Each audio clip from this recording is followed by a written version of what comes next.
humans. Welcome to the Human Beauty Movement podcast. I'm your host, Jennifer Norman. Throughout my life, I've been a lover and a seeker of all things beauty, from art and dance to cosmetics and fashion to music and nature. But through my own personal journey, I've come to discover what I believe is the most beautiful thing in the universe, the beauty of the human soul. On this podcast, I sit down with beautiful humans from all corners of the globe and all walks of life to learn how they are living their own unique soul beauty out loud. You'll hear from game changers, rebels with great causes, sages, odds beaters, and valiant warriors who fall down 7 times and get up 8.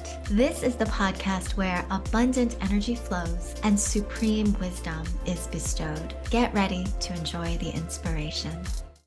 Hello, beautiful humans. Welcome to the podcast where I have juicy conversations with beautiful humans for your weekly dose of inspiration. I'm Jennifer Norman, founder of the Human Beauty Movement and your host. So now I have a question for you. Have you ever lived your life and then felt like everything was just wrong? Either you felt like you just didn't fit in and there might be something wrong with you, or maybe there was something wrong with everybody else, but mostly we feel like there's something wrong with us. And if you felt like that, I can relate, and so can my next guest. Let me introduce you to Christina Carlson. Christina is a self-relationship coach, speaker, facilitator, and the host of the podcast Bitches, Witches, and Queers. Christina works with those who feel like they have had to hide their messiness to belong, and she supports them to create lives with internal safety, community, belonging, and confidence. Welcome, Christina. Hi, I'm so happy to be here. Now, this is going to be one of our juiciest conversations. I know it.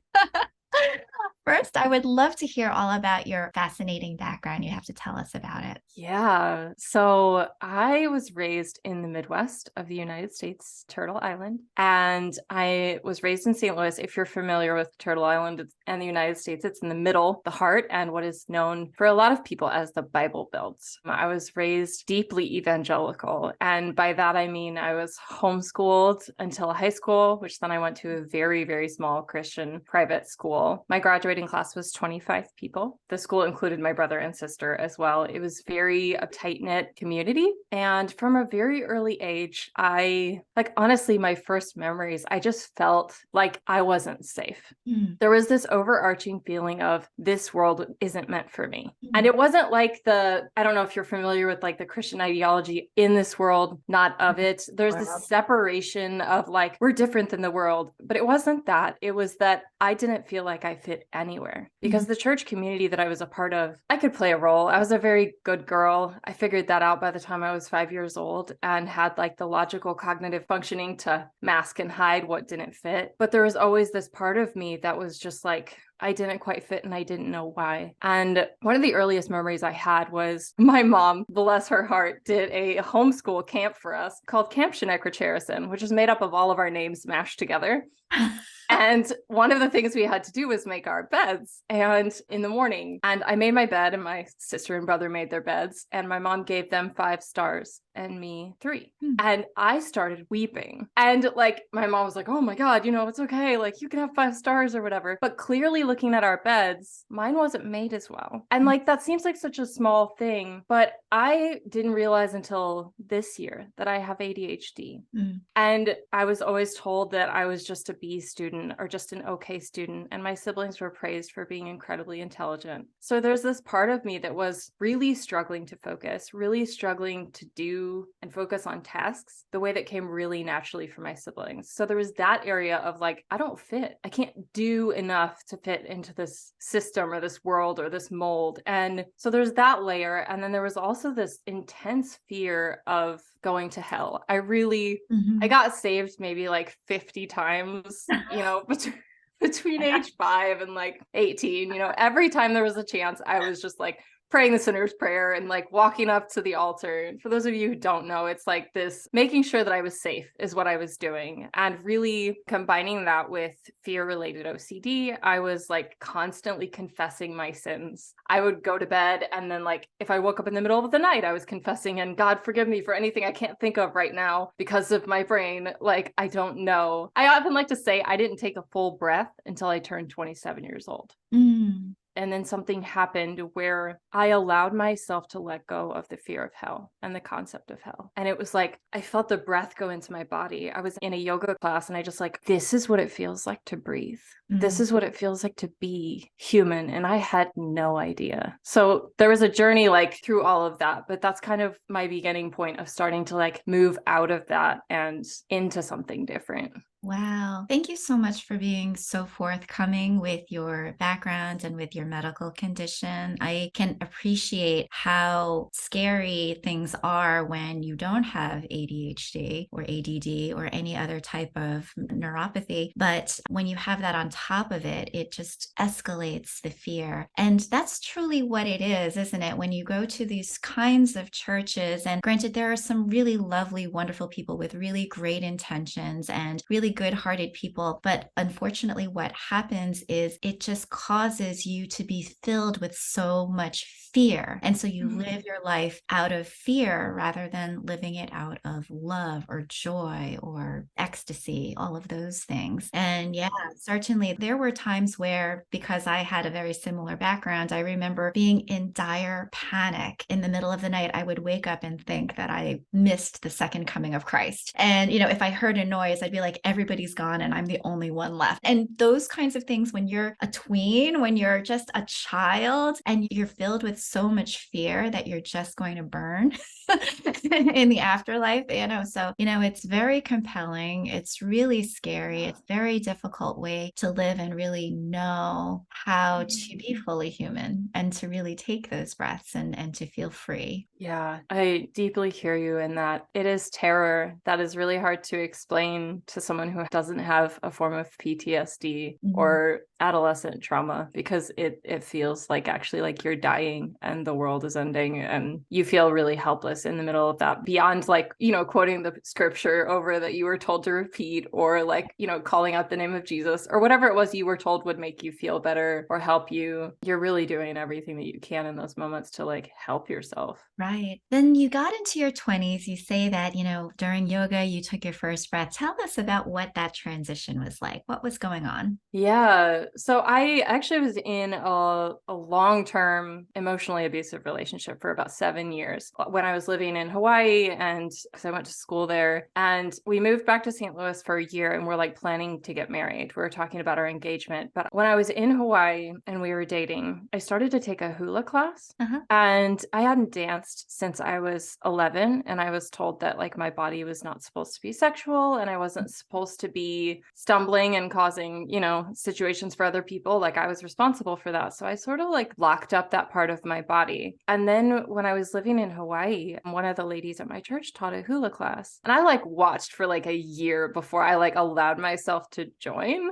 But I swear the first time I stepped into that class and she was like, no, get lower. And this is how you move your hips. And she put her hands on my hips. And she's like, you move like this. And I was like, it felt like a flood of permission. Like I was just given permission by a woman in the church to move my hips. And so I like took it and ran with it. And I had no idea at the time the impact that would have on me. But what it did was like, I don't know if you know this from like doing yoga, like we store that tension in our bodies, right? We store trauma in our bodies. We store wounds in our bodies. And it was like moving my hips in the form of hula released that. And it was just, I had like my own like mini sexual awakening while like still shaming myself for it. But it was just like, all of these feelings, all of my sensations in my body had a semblance of safety within it through hula. And it was like, now we know how to feel good. Now you're going to know what feels bad. And so I started to feel sick around my boyfriend who I was dating. Every time I thought about us getting married, I started feeling nauseous. I kept like battling with anxiety over whether I should be with him or not because I was so miserable. And it was like a whole year later, we were talking about getting engaged one night. And I was like, I feel like I'm going to die. Like I can't live. So I was like, I need a break. And in taking a break, I met with a therapist and she was like, this is emotionally abusive. And I was like, yeah, I can't do that. And to me, it's not surprising that you would come from an evangelical church that was so dominating of your emotions and move into an emotionally abusive relationship. It seems just like a continuum of what might have been appropriate for you. And then, yeah, when you're discovering yourself, then all of a sudden the veil is lifted to a certain degree and you realize, oh, this isn't the way it's supposed to be, right?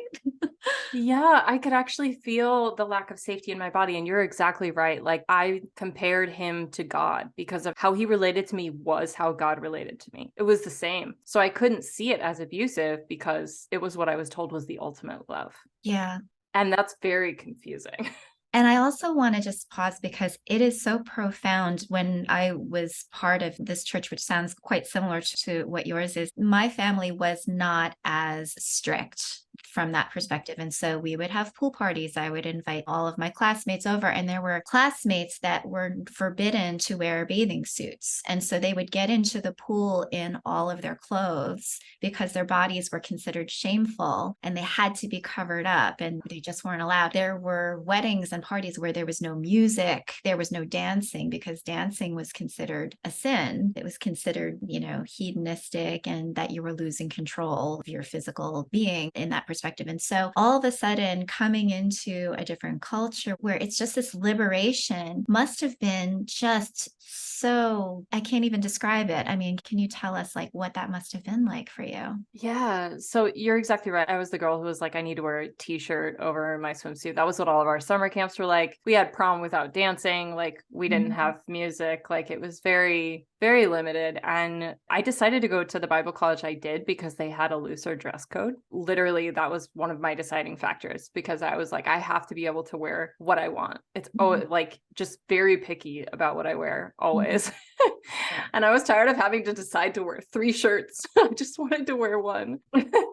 But when I went to Hawaii, it took a while. I lived there off and on for about 5 years. And the space that we were in was, it was mostly white people, but they had some Hawaiians at the church and on staff. And the woman who taught hula to me was Hawaiian and born on Kauai, and was someone that I just sort of gravitated to. She was like a very no nonsense, kind woman. Like she told me straight up, she's like kind of worked in a similar office area. And she was like, if you want something done, you got to sit down and talk story with me. And so every day I would go in there and like sit with her and talk. And it was like this grandmotherly presence that I hadn't experienced with that much affection ever. And it really felt familial. And that's why I feel like I felt safe to do hula with her. But this was still within like, okay, so you know how like change is hard, right? Like you go from one thing to another and it's like, there's steps in there. I needed a little like baby step of safety. And I took a lot of those in my journey towards like becoming more of myself. This was one of those. I wouldn't have been able to take a hula class if it wasn't in the church. But because it was in the church, it was like, here's a tiny bit of liberation. Yeah. That's, digestible for you. And it was a gateway of Aina, of like that I had not known was possible. To have that experience within the church community made me see that family could be seen different. Like we could stick with our family, with our Aina, we could stick with that, and that could still be considered Christian. So it sort of expanded my view of God a little bit in a way that would just continue expanding through traveling to South America and through like actually being like, oh my God, there's good people everywhere. And I had no idea. Wow. And so tell us, you left the dude, right? Obviously, that wasn't for you. You realized that there was more to life than what you had been told or what you had believed. And then you were on this, perhaps an exploration of finding yourself. Yeah. Yeah. I was very broken. Like I mentioned earlier, I was like, I thought of myself as really stupid because of like having difficulty in education. So like when I went to college, to how your siblings were treated and the grades or the stars that they got. Yeah. Yeah. So like when I met people in college, like my boyfriend who saw me as intelligent, I clung to that. And I thought that that only existed within him. So it was very, very difficult. When I did break up with him, it was like losing a really big part of my identity. And I had to start over in a lot of ways. And that sort of, like a lot of breakdowns do, it sort of like creates the groundwork, the foundation for like, or just the dirt maybe and the ashes of something to get curious. And I was living with my brother and his wife at the time, and we all sort of started to question some of the things that we were told. I was working at a daycare, and I had a student who had two moms, and there was just a part of me that was like, that can't be bad. Like, there's some of the most loving parents I've seen. Like, God can't be mad about that. And so I started like sort of becoming an advocate. And what I noticed, because I had been doing hula and like feeling into the sensations of my body, was that I felt unsafe in any space where a group of people were not included. We're not free until all of us are free. Audra Lorde. Like, that is so on a body level, I felt that. And so I would walk into a church, try to find a church community, and then I would see the othering that they would do to a particular group, didn't matter which. I would start to feel that again and be like, well, this can't be safe, because if they're not safe, I'm not safe. And it became so that like I just quit going. My brother actually wrote like a manifesto to my parents about why he wasn't going to church anymore. You can imagine how well that went over. And I just jumped on the bandwagon. I was like, yeah, okay, me too. Me too. Hashtag me too. Hashtag me too. I'm out. But it was like, it wasn't until I fully left that I was like, oh, I'm bisexual. Like, of course I felt this internally. It was a really easeful realization for me, because a friend came out to me and they described it. And I was like, oh, that's a thing. I always just told myself that I was straight because I did have attraction for men. So I discounted my attraction for women.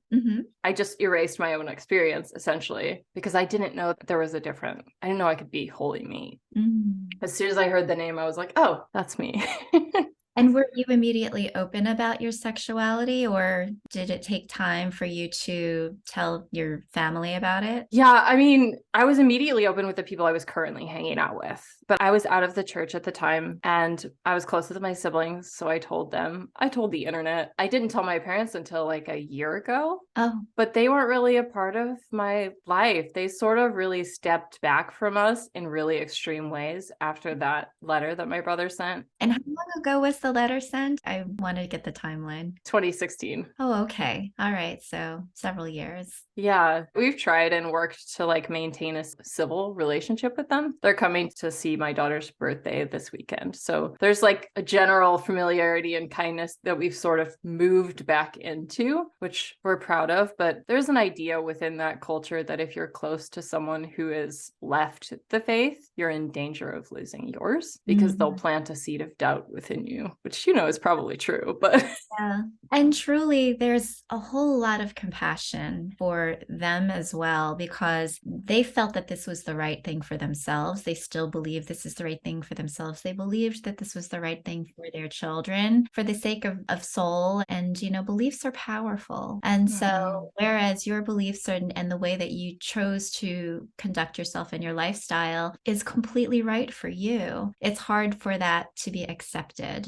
And so there's always an extension of grace, and it takes time. And if it means separation, for those who are listening, who are at odds with your family, with your parents, with grandma, grandpa, whoever it is, even if it's close friends, it's okay. I mean, there could be still love there, but it doesn't mean that you have to go about things the same way as you did before. You know, if your trajectory is different now and you found your own path, you've liberated yourself and you found your own way, and you feel like you're living your most truest, fullest self, then that's what's important. And then nothing but love and goodwill to everybody else. Yeah, absolutely. And I think it's incredibly important that something that I feel like has come about in me through this journey is that I don't have to understand to love and respect someone as human and to see them as deserving of dignity and goodness. Absolutely.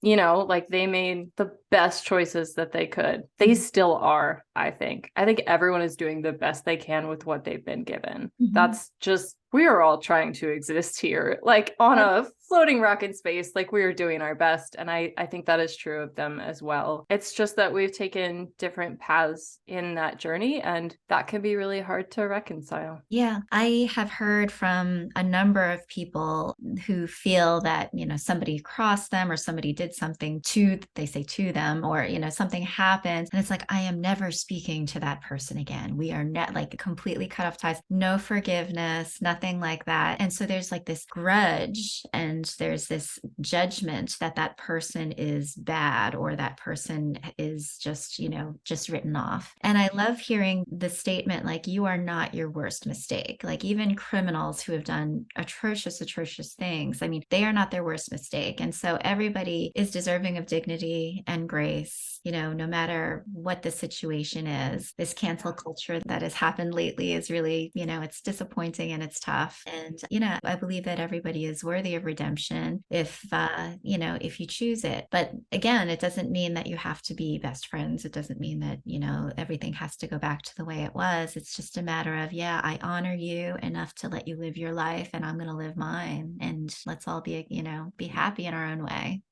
It's so interesting. Like a lot of the root of my own spiritual practice, especially in the past 3 years, has been about leaning into self-acceptance. And I know you speak about this a lot in your work as well. In order to move forward, we really have to be able to be with what is within us. Mm-hmm. And with non-judgment, like we just have to learn to be with it. And in doing that, it becomes more natural to extend that to other people. Because without it, like if there's a limit to your own grace with yourself, there's a limit to your grace with other people. If there's a limit to your grace with other people, there's a limit to your grace with yourself. Absolutely. It's very synchronicitous. And like everything outside is a reflection of what's going on within. Mm-hmm. It is. And it's like we have so many barriers to being able to see ourselves. And that in and of itself is a spiritual practice to be able to like be with that, because we're so used to judging or not seeing for the sake of our own safety. And because we have such limited capacity as a culture because of what's happened to us and because of what we've done. Mm-hmm. We've made choices that we need to reconcile. And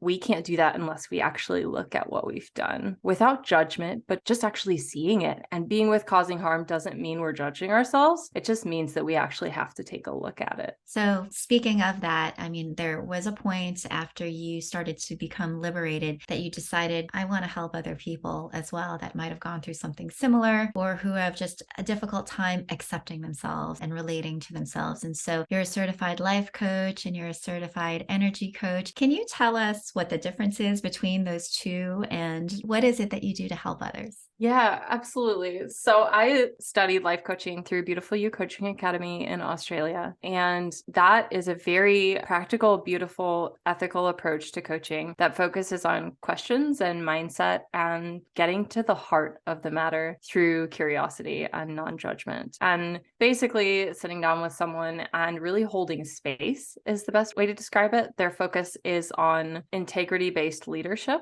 So allowing and believing the person in front of you, your client, is every bit as sovereign to choose things for their life and not stepping in and rescuing. Really being a mirror, reflecting back what's been said to you and showing them their goodness in that process. Energy coaching, I studied with Sora Schilling through Devoted Energy Coaching School. And the focus is similar in that we're holding our clients as sovereign, but we are going into energy space. So what we'll do is we'll chat a little bit, what's on your heart. I intuitively follow the breadcrumbs, as Sora says, to find out what is really a thread underneath that's wanting to come forward. Because we always are dropping hints of what really matters to us, whether we even know it or not. So as a coach, I'm following my intuition on that and pulling them out. Mm-hmm. And then we see them together. And then we will go into energy space or liminal space or that energetic body together with your permission. And we explore together and allow your body and your wisdom to bring forth what you need to hear. Mm-hmm. And so can you give us an example, like when you say follow the breadcrumbs, because I know that people are going to be like, this might be a little scary, or how do I do that? Or what does that mean? And yeah, there are surfaces. It's almost like the onion and you're peeling back layers of the onion. And so what is it that somebody might be projecting on the surface and what might be at the heart of the matter when you're following those breadcrumbs and then getting to that thing that perhaps they themselves don't even see, but need reflected back by a coach such as yourself? Yeah. So for example, like a client came to me last week, I think it was, and they're like, I think we can talk about money and explore that. And I was like, okay, tell me what's going on with money. Big topic. Yeah. Big topic, right? So she starts talking about money and she's sharing like, and this. And then because I feel like I really want to be doing blank. And then she keeps talking about money. And I was like, hold up. let's explore that a little more. Like, why do you think you should be doing that? Like, what's underneath there? And so she's like, well, I feel like I should be doing this because I don't know. Like, I don't know why I think. And I was like, okay, where have you heard that before? Like, where did this message come from? Can we explore back? Where have you felt this feeling before? So we'll boil that down into like, I need to be productive. And there's this belief, like, if I'm not productive, I'm not worthy. So we uncovered that. And then we'll take a minute and go into your body. Close your eyes. We'll do a body scan. When I bring up this phrase, where do you feel that in your body?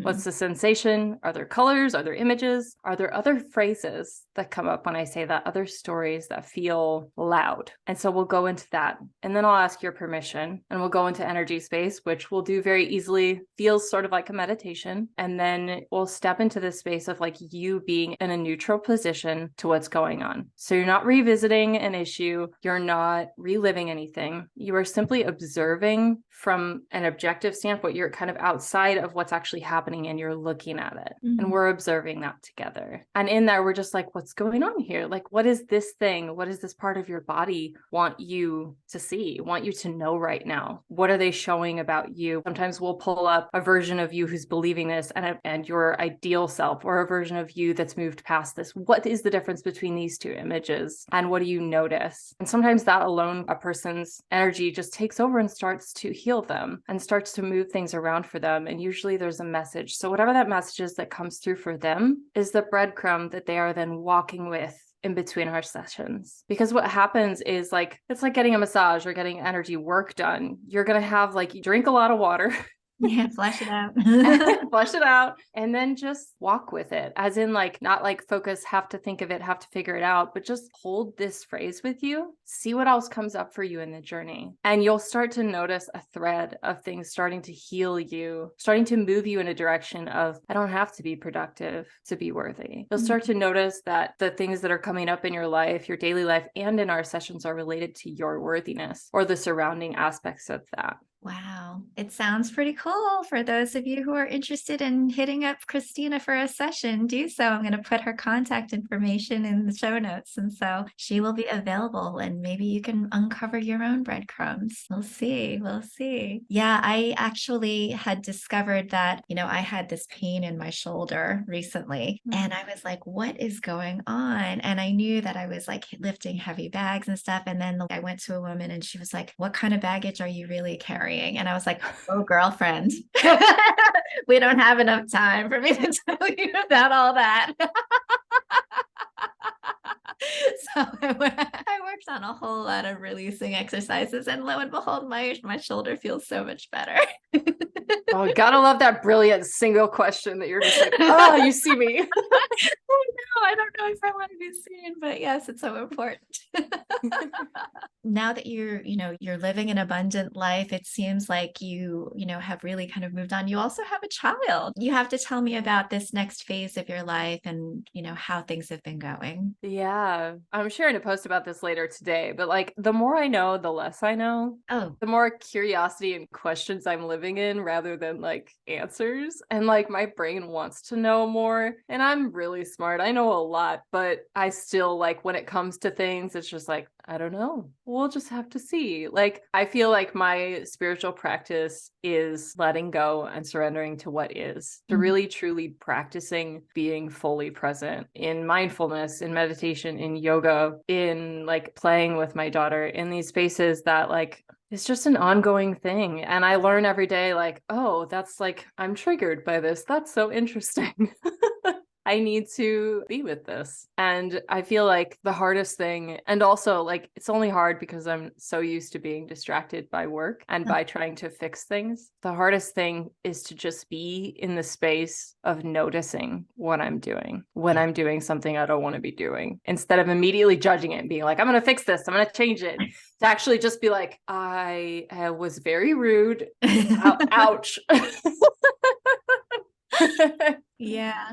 I Yeah. know when I started to have my own, personal awakening and come into my own liberation, it's almost as if you are starting over. Like I almost felt like everything that I knew before was upside down and inside out and backwards. Like it's almost like you were seeing the world with fresh eyes and you have to learn how to do everything over again, but in this new way of seeing and thinking and being. And for those of you who are going through it now, and it's like they call them like ascension pains, I suppose, and you feel a little bit like a vertigo, or you feel like, you're just like a little bit floaty, that's natural. It's definitely something that happens. And so, yeah, listening to your body, understanding and listening to that small voice, which helps you to stay present and to stay aware and to notice more than judge, more than trying to kind of follow others in what they're doing and saying, well, they must be doing this and they must be right. And I'm not sure if I know anything. It's, your inner being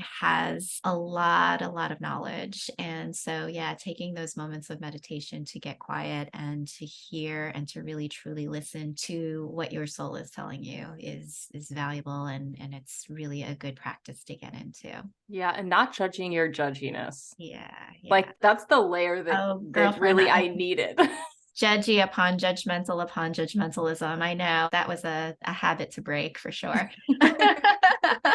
Well, Christina Carlson, thank you so much for joining me on the show today. It was an absolute pleasure to get to know you. Thank you so much for having me. This has been amazing. Thank you for listening to the Human Beauty Movement podcast. Be sure to follow, rate, and review us wherever you stream podcasts. The Human Beauty Movement is a community-based platform that cultivates the beauty of humankind. Check out our workshops, find us on social media, and share our inspiration with all the beautiful humans in your life. Learn more at thehumanbeautymovement.com. Thank you so much for being a beautiful human.